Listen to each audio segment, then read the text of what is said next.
Hello everybody, here we are to do a short demo on how to create a drop shadow. So I am in Photopea. I'm going to go up here to the top left, File, Open.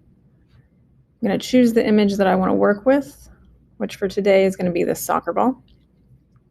And it will automatically open the image. You do not have to set dimensions for the project. It doesn't matter because we're going to use a pretty high quality image as it is, so we do not have to worry about anything being pixelated. So I'm going to first select the soccer ball, and I want to get it isolated from the background. I don't need any of this information. Eventually, I will put it on a white background instead of this environment that it's in. But first, I have to select it. So there's a couple different ways to delete a background, and we've gone over a couple of them. For this one, because this is a soccer ball, it's a circle, it's a geometric shape. That means that the easiest way to get a really nice, clean selection of it is going to be to come up here to your ellipse select tool, which is grouped with your rectangle select, and it sits right up underneath of your move tool. So I'm going to choose here.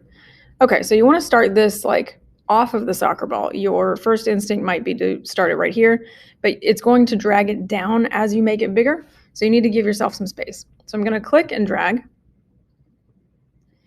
And you can see that it stretches it too tall or too fat, and it's hard to make sure that I've got to have a perfect circle. So I'm going to release that mouse button, Control D to deselect. And this time I'm going to click and drag while I hold Shift. Because remember, holding Shift will lock your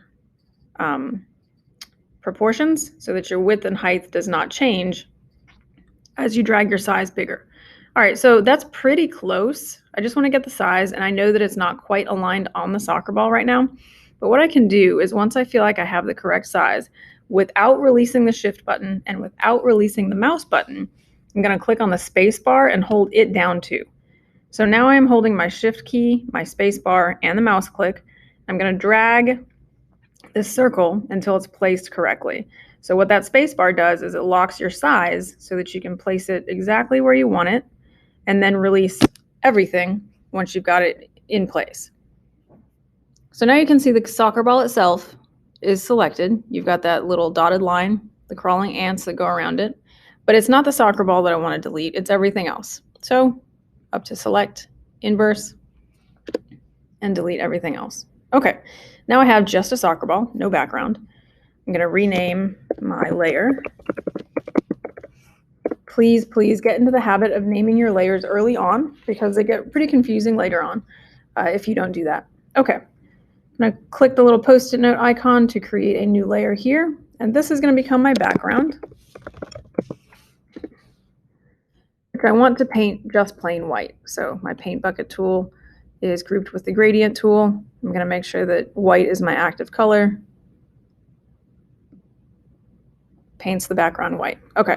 However, if you look at the little thumb icon, or excuse me, the thumbnail here, you can see that there's a problem with that white layer, and that is that if I was to turn off the soccer ball, it didn't fill in what's inside of it. And that is because I never deselected the inverse of the soccer ball.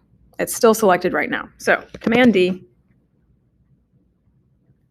and I can fill that in if I have to. Really, I should have deselected before I paint bucketed, but it's okay because essentially I've done the same thing.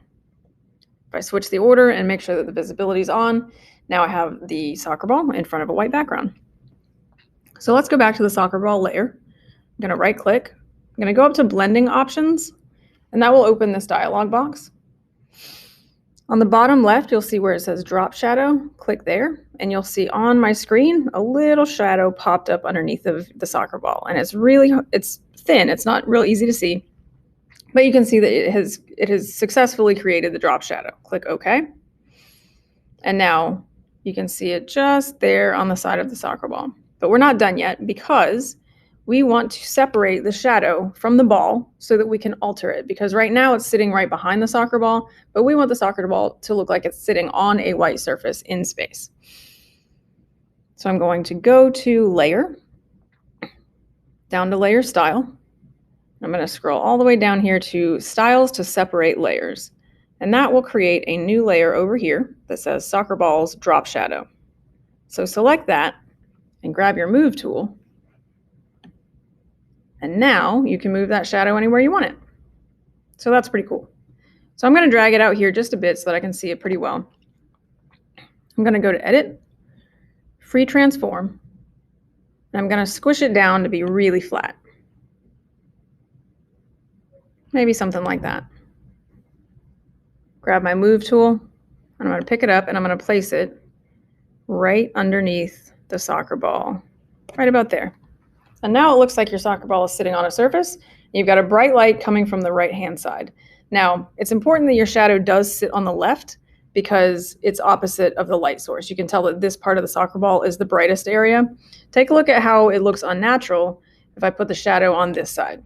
So now the light source is still coming from the upper right-hand corner, but that light would be also shining on the surface that it's sitting on, which would eliminate the shadow. So you don't want that to be on the right-hand side. You want it to be consistent with your light source. Okay, so it's a pretty clearly defined shadow here. Let's say you wanted to make it a little bit softer on the edges so that it looked like the light source was either a softer light source or further away. So if I go to Filter and come down to Blur, I'm going to choose Gaussian Blur right here. And that opens this slider bar. Experiment with how much it changes as you slide that slider. Maybe you want it really diffused and soft. Maybe you want it really sharp. You can experiment with that until it is what you're looking for. And I would suggest maybe something like that. Hit OK, and there's your shadow. So that's the quick overview of how to create a drop shadow and adjust it as you like. I am interested to see what you guys come up with for your own items, and good luck.